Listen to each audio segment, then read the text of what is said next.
they like doing that for online, make it look a little more like a TV thing. Okay. Okay. Now I see I think both of you talked about the pond or lake or what that is. Right. That's not there now. That's more like a catch basin. It's going to be like a retention pond. Yeah, it'll actually serves a dual purpose. And no, it's not there right now, but it'll, from a construction standpoint, it's going to provide stormwater management, some stormwater management capability. But it's going to be designed, and as you can see the clubhouse around it there, the intent is that it's going to be part of a recreational social center for the community itself. So we are planning activities, aside from the landscaping aspects of it, that make it an attractive feature. We're going to try and provide some activities there that provide it as a point for socialization and activities within the community. Okay. Is that in the water activities or just around the Well, water? potentially both. Potentially both. I mean, we had talked about the idea. It's not going to be a very big pond or area, but there is the potential for some small boats from the standpoint paddle boat type kind of situation, that sort of thing. And then there'll be a swimming pool right here for regular, pool activity. Okay. Yeah, I wasn't thinking that you'd be swimming in the pond. No. But yeah, I was thinking like boats or something along those Yeah, you can see there's a little marina looking thing right there. Again, it's small, so I don't want to. Right. Don't want to oversell it. You're not gonna be able to dock the yacht in terms of it'll be a nice landscaping feature. Yeah. There'll be picnicking areas around it, and days, nice weather days, and it'll be just a nice area for people to congregate together, socialize, spend some time outdoors. And you can see there's like walkways around here, so they'll be lined with some benches and things, like a park area. Exactly. And a big consideration for this is going to be designed to be very pedestrian friendly. So whether it's golf carts, which are very popular in a lot of retirement communities, but walking to help people maintain their health and be able to be connected with the community that way without having to rely on cars or other forms of transport. Okay.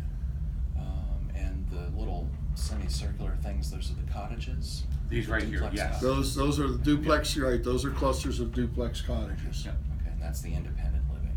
Right, which again provides great walking opportunities, but you'll note, but there's not drive through. I mean, you can drive to it and there'll be garages for people in those independent cottages, but they're not designed to promote through driving traffic. So again, it helps with that whole pedestrian friendly nature of that environment. No speeding vehicles.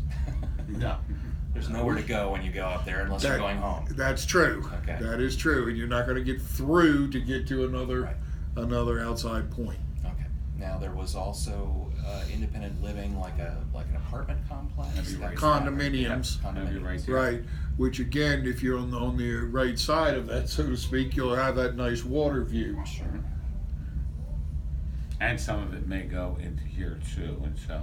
Okay.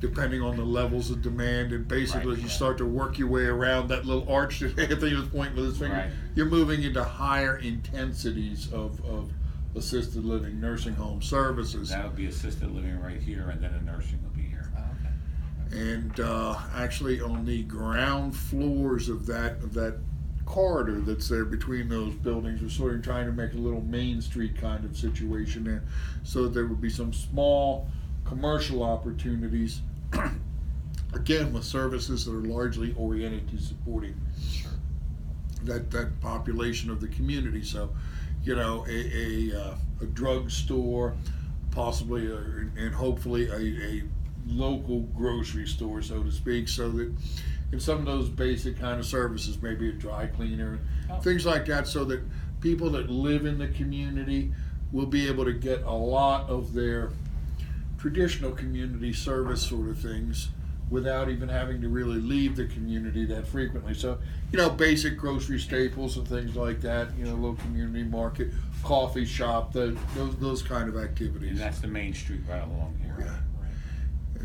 We're hoping to, be able to attract a physical therapist in there, possibly some physician's offices or medical services. Oh, that would be on the main street, the physician's office. Well, or we also look at those 2 yellow buildings right down there are actually going to be both dedicated to medical arts purposes. Okay. So, we've had some conversations. Actually, Bob has had conversations with the University of Delaware. I don't know if he spoke with you about this at all.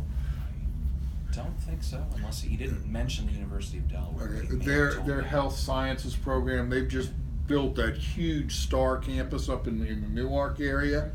Now, there's not a commitment to this. I don't want to imply that there is, but from a discussion standpoint, we have talked about it, and they've expressed some interest in having a presence in the downstate area also, so that it provides medical services, but also in combination with education and training for people preparing for the medical field. So, if that were to develop that way, we think that would be an ideal partnership. It's very premature right now, but at least, there has been initial expressions of interest in those discussions. So we're encouraged by that. We think that would be an excellent partnership if that can all be put together. That would be professors practicing down here. That would be like interns. You potentially would have some training staff, school, educational staff down here also. In addition to practitioners. Right. I'm sorry, That's because where I was going the next. STAR campus up there is performs those dual roles. In the practitioner part of it, there's 2 kind of components to that in terms of the research part of it, as well as the actual hands-on practitioner part of it for students and interns in training. Because the University of Delaware, it's not my area of expertise, but up there through the STAR campus, they're one of the big leaders and innovators in Parkinson's research. Parkinson's is a big issue in the older community too. So they have done a lot of really state-of-the-art research and development on ways to work with Parkinson's patients. If we could get some kind of component like that down here, we know that there's Parkinson's support groups, there's a lot of dementia support groups down here. That would be a great addition, I think, to Southern Delaware into this community. Oh yeah, another thing right at their doorstep for anyone who needs that. So now this other building above the cheer center that sort of has 3, That is the existing cheer apartments. That building is there right now. So you've seen the site, or you've been out by there? Or, Yeah, that is the that's what that was. That is the existing apartment building. That's 65 units. So I think Anthony mentioned that, and I wasn't even aware that you had apartments. Right. So This area right here is going to be undeveloped to future needs, whatever they are. So we wanted to have some flexibility there. So if we needed to add another, say, assisted living building or independent, we have that. However the resident requirements develop out in the site. I think Bob said they're taking names of people who are interested already. Is that accurate, or did I miss? It is. We've done some preliminary presentations of the concept, what this is, and what our vision for this whole build out is, and at our cheer centers. And what we've done also, because there was actually the one that I was at, the very first one in our LongNet Center, was very, very well received. There's a lot of strong interest there. So we decided we were going to begin develop an email mailing list, so that as this process goes through the planning and design phases, as we move towards the point where we're going to be able to break ground, which we hope to do in 2018, I think fall of 2018. Bob may or may not have that same consistent view, but I think fall of 2018 we'll be able to do some groundbreaking. But along the way, we're going to be keeping people informed with emails, and as people have expressed interest, because there's a lot of people said, count me in, we're very interested in it. Well, we're not even at a point where we can begin pricing all of this yet. Although we did do a feasibility study for this 2 years or so ago, and there is a strong demonstrated need for I want to say moderate. It's not low income, but it's not high end. But for moderate income senior housing in these type of communities out there, there's low income housing that's available for seniors in the county. I'm not saying there's enough, but there's low income housing, and there is some very nice high end developments. And you're from out in the resort area. I know there's examples you can think of, and they're very nice communities. This is the niche for this. We think is for the moderate price, middle income type of retirees that are looking to settle into a community where they'll be able to comfortably, I don't want to just say spend the rest of their life, because that's not what I want to imply. There's going to be a lot Have more their housing activities. needs.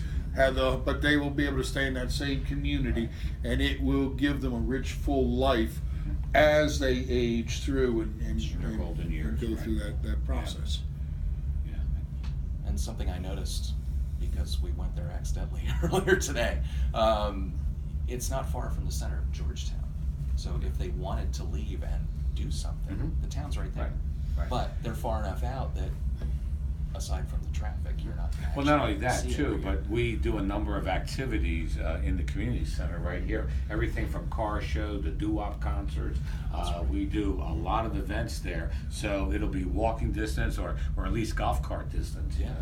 There's a fitness center that's already in there. There's an adult daycare program that's in there for people with dementia. There is a cafe that's already in there. There's a large banquet hall that's in there, which could wind up serving as a central dining facility for the community at some point in time also. So that people would, potentially purchase, particularly independent living, may purchase a meal plan that says, I'll come here and I'll eat my main meal during the day, whether it's either, lunch or dinner, and I'll have light meals in my, the others as light meals in my independent residence. I know my mother lived in a facility like this in Arizona.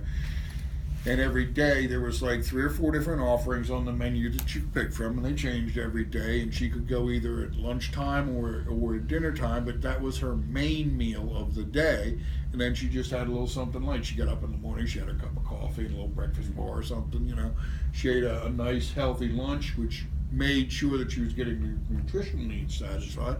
And then at dinner she had some kind of light snack or something, before bed, and she did that many, many years. It was very happy. And the other thing that's really nice about these kind of communities, you go in and you develop a circle of friends.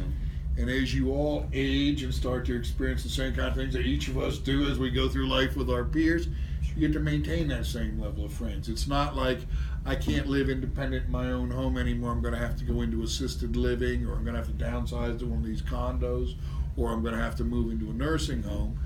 You're staying in your same community. You're staying in familiar surroundings, okay? If you're used to the little shops on Main Street, you got the same little shops on Main Street.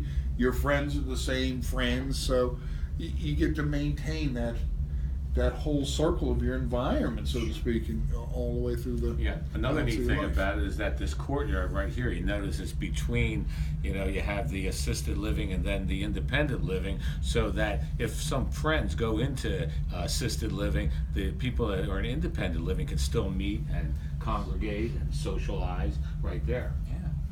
A lot of efforts being made in the landscaping and the layout of this to promote interaction among the people. Right.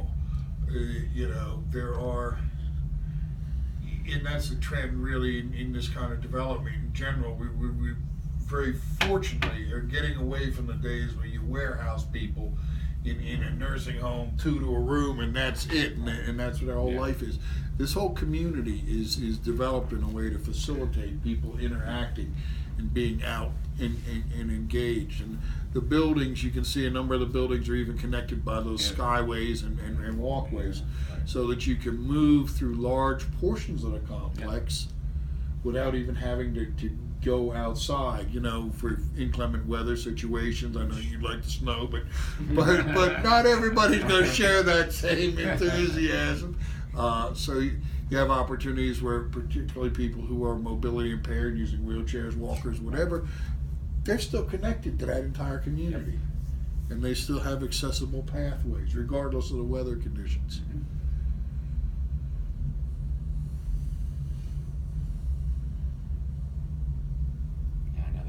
similar things up in Minnesota, the skyways and the You enclosed sure, walkways. right, that kind of red level, right. I thought, That's where Megan I wants to wouldn't be wanna in move. Minnesota. My Thinking- spouse is from Kalamazoo. Oh, okay, Ah. Michigan, yeah. Yep. yeah. There you go. I lived in Upper Michigan for Okay. 5 years. So. The globe. Yes, right, at that part, yeah. yeah, that's just great. And I'm thinking that I have members of my family that